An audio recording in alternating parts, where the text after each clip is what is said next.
আজকে বানাবো ইলিশ মাছের মাথা দিয়ে পুঁই শাক চচ্চড়ি। সেই জন্য মাথাটাকে প্রথমে তেলের মধ্যে ভেজে নেব।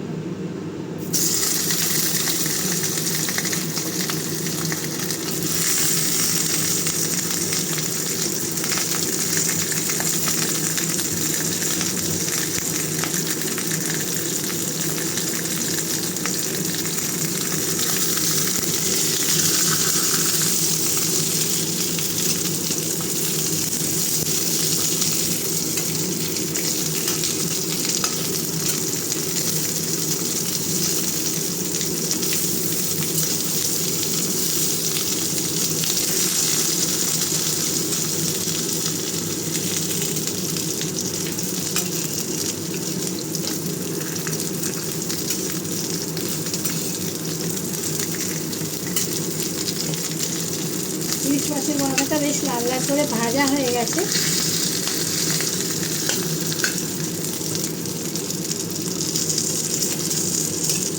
পরে ভেঙে দেবো, তরকারির মধ্যে একটু সেদ্ধ হলে মাথাটা ভাঙা যাবে। এখন শক্ত হয়ে আছে, ভাঙা যাচ্ছে না। মাথাটাকে একটু ভেঙে ভেঙে দিতে হবে, যখন রান্না করবো তখন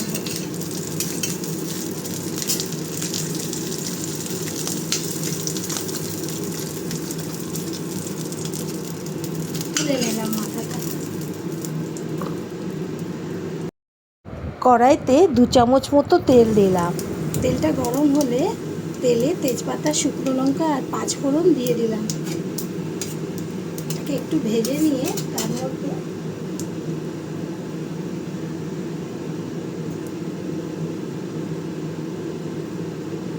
রসুন দিয়ে দিলাম। রসুনটা একটু ভাজা ভাজা হলে পেঁয়াজ দিয়ে দিলাম। একটা ছোটো পেঁয়াজ কেটে দিয়ে দিলাম।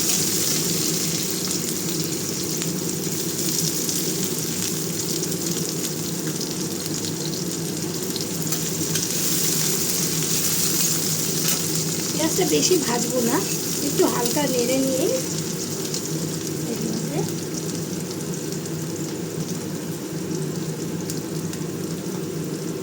আলুগুলো দিয়ে দিলাম।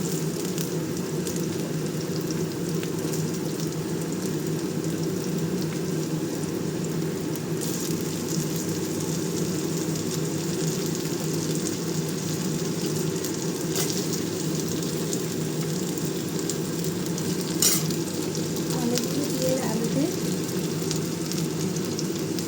1 চামচ মতো হলুদ দিয়ে দিলাম। ছোটো চামচের 1 চামচ, চামচটা খুব ছোটো।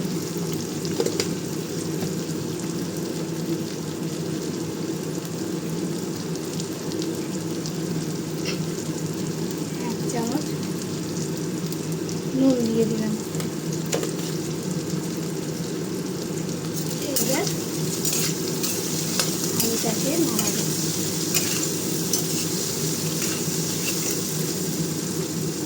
একটু কাঁঠালের বিচি এনেছিলাম, সব তরকারিতে দেওয়া যায় কাঁঠালের বিচি। 3-4টে একটু দিয়ে দিলাম কুচি কুচি করে।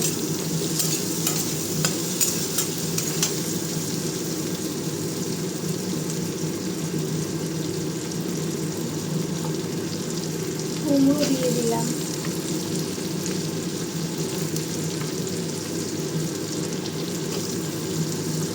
চচ্চড়ি তো, কুমড়োগুলো একটু বড় বড় পিস করে কেটে, তাহলে গলে যায়।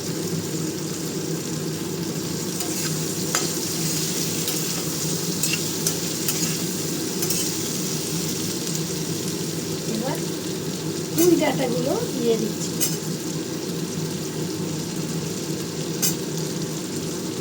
পুঁই ডাঁটাগুলো আগে ভাজা ভাজা হবে, সেদ্ধ হতে একটু সময় লাগে তো, শক্ত হয়।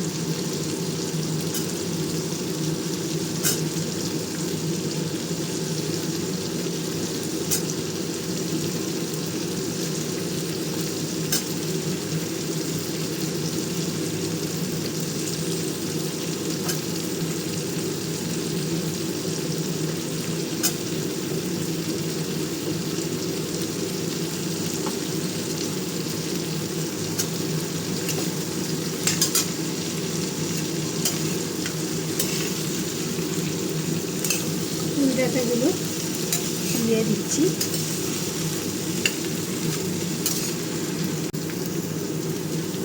আলু, কুমড়ো, পুঁই ডাঁটা এইগুলো ফোড়ন দেওয়ার পর ভাজতে থাকছি। এবার ভাজতে ভাজতে একটু নাড়াচাড়া করে আবার এর মধ্যে বেগুনগুলো দিয়ে দিলাম।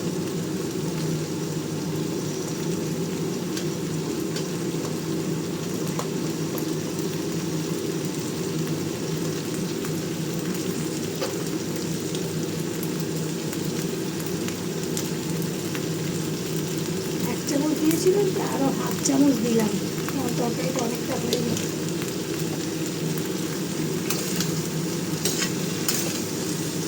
এবার এগুলো নেড়ে চেড়ে একটু ভাজতে হবে, মশলাটা পরে দেবো।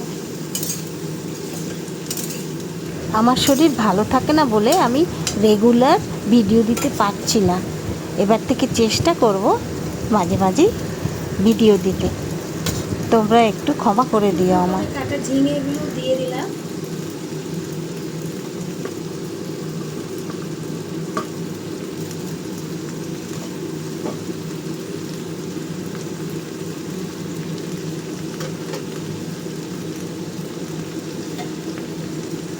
ঢাকা দিয়ে দিলাম।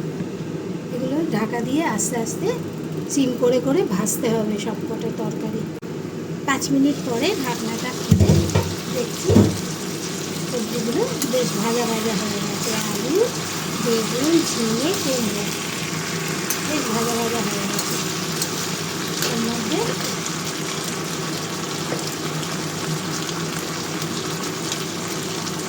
এক চামচ লঙ্কা গুঁড়ো দিই।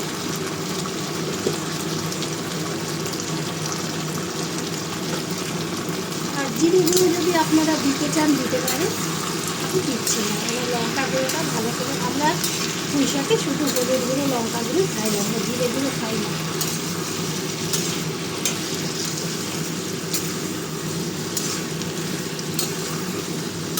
এবার লঙ্কা গুঁড়োটা মোটামুটি মাখিয়ে নিয়ে কষিয়ে নিয়ে এবার শাকগুলো দিয়ে দেবো।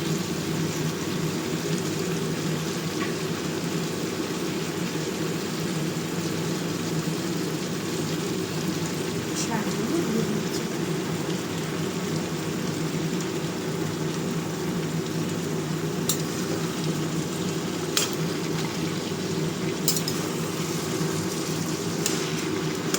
শাকগুলো অনেকটা তো বেরিয়ে গেছে, একটু তলার দিকে দিয়ে দিই, এক্ষুনি জল বেরিয়ে কমে যাবে শাকটা।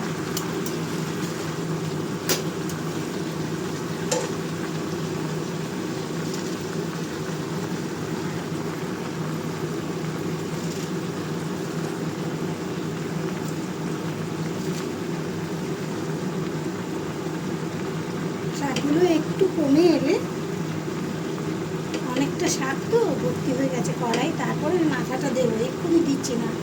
4টে কাঁচা লঙ্কা দিয়ে দিলাম। এবার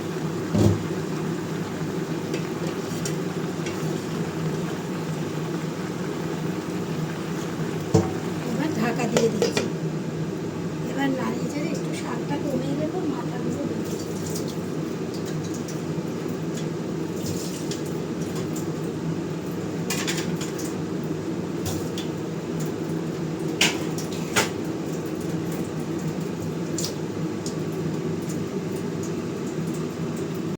পাঁচ 10 মিনিট পর বারবারই নাড়িয়ে নাড়িয়ে দেখেছি, তুলে দেখছি হ্যাঁ শাকটা বেশ মজে গেছে।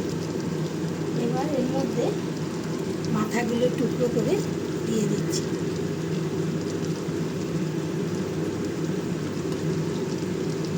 তখন ভাঙা যাচ্ছিল না, আমি হাত দিয়ে ভেঙে দিলাম।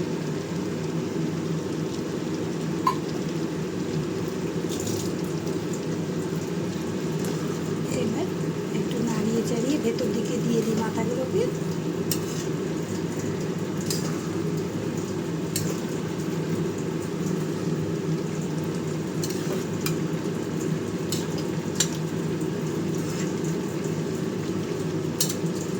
আমি কিন্তু কোনো জল দিইনি, এই শাক থেকে জল বেরিয়েই সেদ্ধ হবে।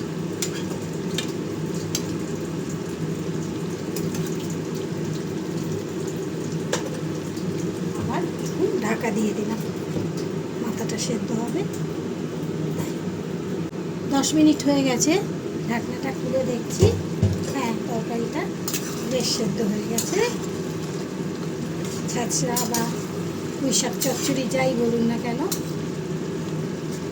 সেদ্ধ হয়ে গেছে। এবার তরকারিটা নামিয়ে নেব। ও একটু ভাজা মশলা ছড়িয়ে দিতে হবে, তাহলে বিয়ে বাড়ির স্বাদ আসবে। একটু ভাজা মশলা ছড়িয়ে দিলাম, 1 চামচ মতো। আর একটু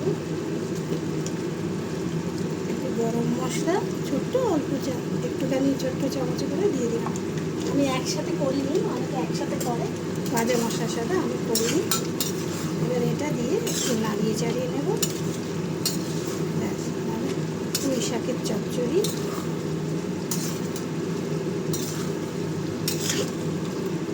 হয়ে গেছে। আর শুকনো করলে হবে না, তাহলে আর খেতে পারবে না মানুষ। বেশি ড্রাই করলে ভাল লাগে না খেতে, একটু মাখা মাখা করলাম আর কি। নামিয়ে নেব এবার। ও নামাবার আগে অল্প একটু চিনি দিতে হবে। আমরা তো রান্নায় একটু চিনি খাই, অল্প একটু চিনি দিয়ে দিচ্ছি। একটু চিনি দিলে একটু স্বাদটা নোনতা মিষ্টি এরকম হবে আর কি, ভালো হবে। হয়ে গেছে। এবার পুঁই শাক চচ্চড়িটা বাটিতে বা সার্ভিং ডিশে তুলে রাখছি।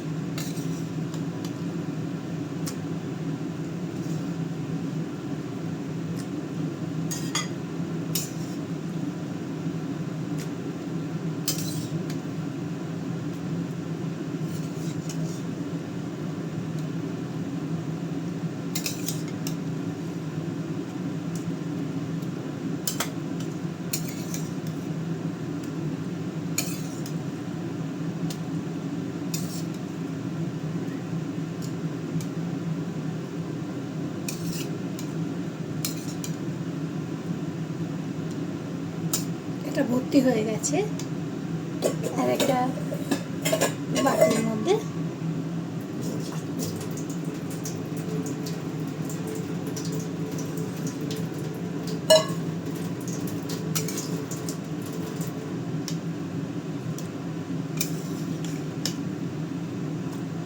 পুঁই শাকের চচ্চড়ি অনেকটা হয়তো একটা ছোট বাটির মধ্যে ধরে না, দুটো বাটিতে ভাগ করে রাখলাম। আপনারা এইভাবে করে খেয়ে দেখবেন, ইলিশ মাছের মাথা দিয়ে অপূর্ব। কাতলা মাছের মাথা দিয়েও হয়, রুই মাছের মাথা দিয়েও করা যায়, কিন্তু ইলিশ মাছের মাথা দিয়ে এক অনন্য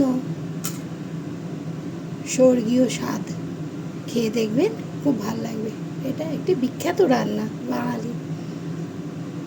এইভাবে যুগ যুগ ধরে বাঙালিরা মাছের মাথা দিয়ে পুঁই শাক খেয়ে আসছে।